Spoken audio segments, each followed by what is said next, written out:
If you can hear me, put your hand up. Yay! A rare moment of total unanimity in the Zendo. So, so here we are. You can imagine that 2 months or so ago, when I signed up to do this Sunday morning Dharma talk, I wasn't expecting to do it under these circumstances. But here we are. It's the start of a pandemic. A newspaper reports a cluster of unusual deaths. It gets ignored. A few more get reported and word spreads. Worry spreads, but not enough. Some people get scared right away. Others move into a comfortable denial. But reality inevitably gathers into a tsunami that smashes denial into pieces. Governments fail to protect the vulnerable, though even the strong often succumb. In the vacuum of leadership, communities rise to protect their own, one person at a time, one interaction at a time. Previously unimaginable means of separation are required.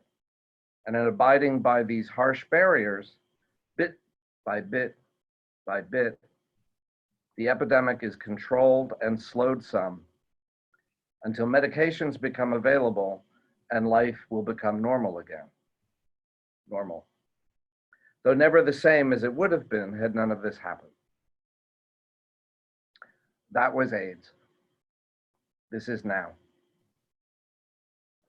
I can't help but have flashbacks to them, the times in which our Zendo was actually born, through the efforts of our founders, Enkyo Roshi and Robert Genjin Savage. They started to sit their way through a tidal wave of disease, death, and grief, not sitting passively but actively in Zazen, and they gathered a Sangha around them, which we are the continuity of. Roshi, God bless her, lived and remains here to guide us today. Genjin, may his memory be for a blessing, died. We are all here, a Sangha, together today, because they were there together then and responded to the plague as they did. Good things can arise from the horrible. The lotus flower rises from filthy, putrid mud, and in a further Zen cliche, it continues to bloom in the midst of flame. I'll come back to that fire in a bit. I'll also explain that the fact that I'm touching my face is because my house I'm treating as a safe zone, and when I go out to work at the hospital, I treat my office there the same way. And when I enter and come back into it, I make sure to the best of my ability that everything that I have touched has been washed away. And so here, I can obsessively touch my face. So I'm not trying to model bad behavior. But that fire, I'll come back to that a bit later because the koan I'm going to bring in is Dasui's Aeonic fire, but we'll get there. First, I want to reflect back on some things I learned from the plague years of my early adulthood, most of which deal with something we are all feeling now in different forms: fear. I was in medical school during the earliest plague years, and work and at home, I was watching friends and neighbors and patients die, and thinking, as all of us did back then, I might die from this. That fear can cripple you. It can even kill you. And I saw both happen. And these were in some ways the worst tragedies to witness. But the vast majority of ordinary people were not crippled and did not die from their fear. And it's not because they were all natural paragons of bravery. Mostly, I think it's because they found ways to maintain just the right amount of a healthy denial. What's healthy denial? Too much denial and you aren't living in reality. We see plenty of that. And we know how dangerous that can be and is. Too little denial, and you carry the vast weight of the crisis, and down that road goes some degree of crippling incapacity. Healthy denial allows you to protect yourself and all those you care for while not preventing you from living. For me, it was kind of like saying to myself, that right over there was my fear, and sort of treating it like this grumpy cat. It didn't really demand any attention, though it sat there sort of glowering at me. But I would just turn my back and go, there's a grumpy cat over there, and it's not my business right now. And worst case scenario, if I had to clean, I would just vacuum around the grumpy cat and then go back to what I was doing. It was always there. Another healthy form of denial might be something like you're now in your apartment, which in fact is a retreat cave in a mountain monastery in the Himalayas, and this is your ango. And you can look out your window and look at all the other people in their retreat caves having their chance to achieve awakening. It's not true, but it's not bad to think about it that way.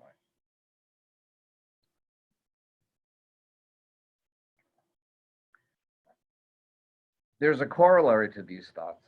What the Wizard of Oz said to the Cowardly Lion, not in the movie, but in the book. A paraphrase of it. True courage is not in doing what others fear to do, but in doing what you fear to do. So it's not about saying the fear isn't there, and it's not about squashing it down so you can't experience it in some fashion, but it's just over there. It's not about being preternaturally brave. We are all going to have fear, and we will have it for a long time to come. It's just always going to be a part of this. If so, then how do we find that healthy denial? One approach, and I think first and foremost, is that there is still beauty and joy to be found, even in days like these. Find them and be as fully present to them as you possibly can. One thing about the queer community of those days that still makes me fiercely proud is how we never stopped dancing.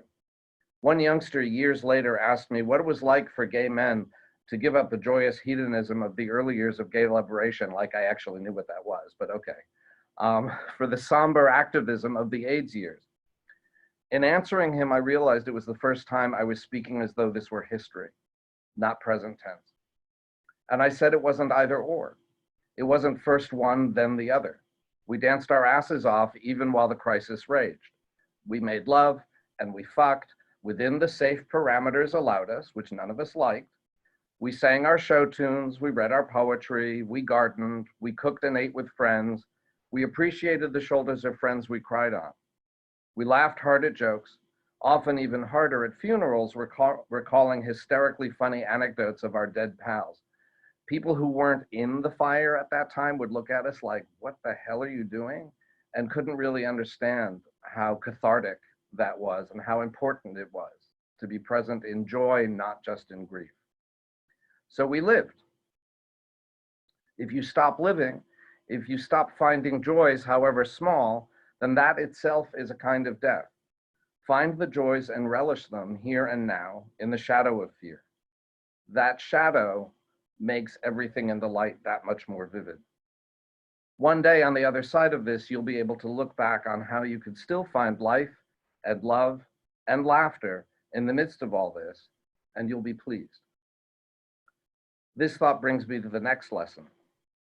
Set your mind to rising to the occasion. As a child of Holocaust survivors, I always wondered how I would have fared. If I had survived, would I be able to look back on it and feel good about the choices I had made, how I survived, how I behaved? When AIDS swept through, I was determined to rise to that occasion.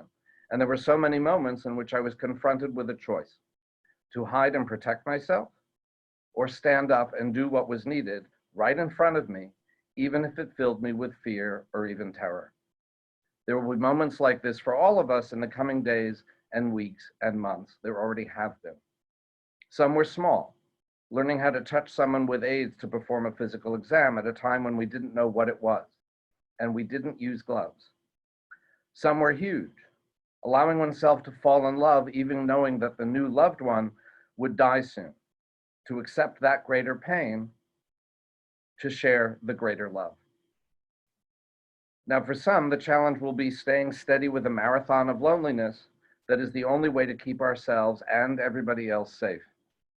For some, it may be going beyond our customary reticence into political action, calling or texting or emailing government officials from wherever you are until right and righteous action is taken.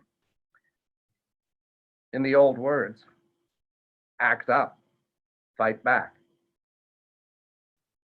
For some, it will be taking up unaccustomed tasks in hospitals where the sick need to be tended at the risk of us getting infected ourselves. Whatever your challenge is, practice the determination to act in a way that you will be proud of one day, that you will look back and say, when we get to the other side of this, I truly rose to the occasion. For me, that was where I found my own courage to go beyond my own fear. Finally, there's the rock bottom biggest fear, not just the death of loved ones, but our own deaths. And that, unsurprisingly, will bring us to our koan for the morning, Dasui's Aeonic fire. Years after AIDS stopped being the dominant context of my life, I had a full and deep experience of my own mortality when I was misdiagnosed with terminal cancer for a week. In a blazing panic, I found only one solid form of relief, sitting in Zazen, returning to my breath. I could flee regrets over my past, which had already gone, and fear of my possibly imminent, terrible, painful, being a pathologist, I knew what it was going to be like, demise that I was facing, which hadn't even happened yet. I really learned how in the present moment, fear evaporates. Fear doesn't arise from this moment. Fear arises from how we cling to the past or anticipate the future and fill it with all sorts of horrible fantasies. During that time, I went for lunch with Sybil Mioshin Taylor at our usual diner on 23rd Street. She was our Sangha's first Bodhisattva elder, and she passed away 8 years and 20 days ago today. I'm supposed to, I suppose, call her Mioshin, but I always called her Sib, so I'm just going to refer to her as Sib, because that's who she was to me. If I remember correctly, she had 4 bouts of cancer in her life, maybe a few more. One of them was thought to be terminal, her first, I think it was in her early 20s. The final one at age 78 when she finally succumbed. And I knew her through some of those bouts as well. I knew that she had an understanding of terminal diagnosis, and she was the obvious person to reach out to when I was faced with my own diagnosis. If you knew and remember her, you'll know how sitting in that diner, swimming in her gracious, encompassing calm, I could find my own. When we left the restaurant, there was a tulip growing under a tree in 23rd Street right outside the restaurant. She took my arm to make sure I noticed it, and we gazed together quietly, breathing in, breathing out, taking in how red it was. Fear dropped away. Sybil and me, looking at a red tulip, together, sharing a moment, and another, and another. She had shown me in that moment that while I had a difficult journey ahead from this panic to actual equanimity, that could not be shaken. There was a definite road to follow, and that I could walk that road as she had done. And I had her to walk along with it, as well as the rest of our Sangha and our teachers. So finally, that brings me to the koan I selected for this morning. Book of Serenity, Case 30, Dasui's Aeonic fire. A monk asked Dasui, when the fire at the end of an eon rages through and the whole universe is destroyed, is this destroyed or not? This right here, everything, our world. Dasui said, destroyed. The monk said, then it goes along with that? Dasui said, it goes along with that. A monk asked Langji, when the fire at the end of an aeon rages through and the whole universe is destroyed, is this destroyed or not? Langji said, not destroyed. The monk said, why is it not destroyed? Langji said, because this is the whole universe. So you take a match and you strike it and it burns until you drop it. Is the match still here? Or is it gone? Is it destroyed? Or is it not destroyed? If you see the match as a match, the match is gone. If you see the match as atoms, then the match is still here, just transformed into that smoke, into the ash in the ashtray, into a little bit of charcoal, into a little bit of wood where you held it until you dropped it. This koan is about impermanence of everything, of each of us, and offers a clue to the end of fear that we've been talking about, or that I've been talking about. The koan speaks of the fire that burns through end of the eon. How long is an eon? How long till we get to the fire raging through the universe to destroy it? Billions of years? An aeon is every moment. And the fire is time itself. Every moment, this entire old universe goes up in flames and is replaced by a completely different new one. Every moment, your entire body passes away, and every moment, a new body arises. No atom remains precisely in place, no molecule precisely in place, no cell precisely as it was, just as it had been. Every moment, the match burns and is gone. And every moment, the match goes along with the flame and becomes something new. Now, and now, and now. And so if everything goes along with the flame too, does anything actually ever die? Back to Sib. She had been sick with her final fight with malignancy and was at home on hospice care. Roshi wrote this to me a few days ago. I asked her to recount this story again to make sure I got it right, and she sent me this note. This is Roshi speaking. I was sitting next to her bed. She seemed at ease. She looked at me and, closing her eyes, said, Roshi, I'm going now. I can feel that I'm flowing away. I said nothing. We sat in silence. After a few minutes, she opened her eyes, looked at me, and said, I guess I'm not quite ready to go. And she gave me a little smile. We sat some more. Her daughter came in. I let go of her hand, kissed her forehead, and left. She let go later that night. That's pure equanimity. That's no fear. How could she have no fear in the moment she's about to die? 10 days before she died, Sib wrote a death poem, which is an ancient Zen tradition. This is her poem. Sailing in all weathers for 78 years, my boat dissolves into the great ocean itself. Can you hear this poem and so solve that koan for yourself? Can you hear Sib's words and make them your own?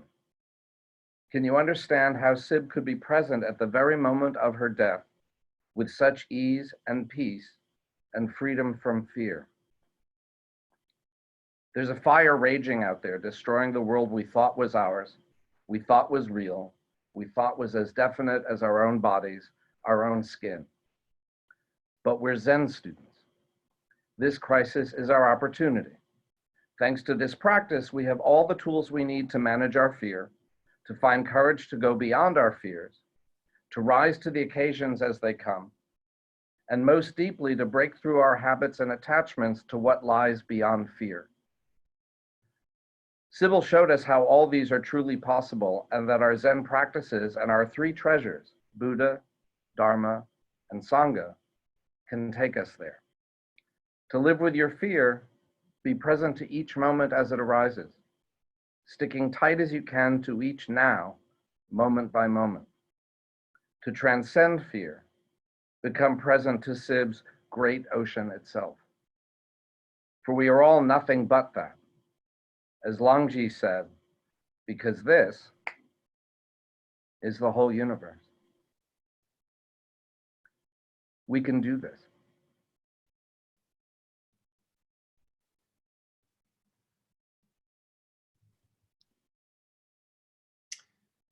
Thank you, Soten, for your talk. Now, as I mentioned earlier, we have time for some Q&A.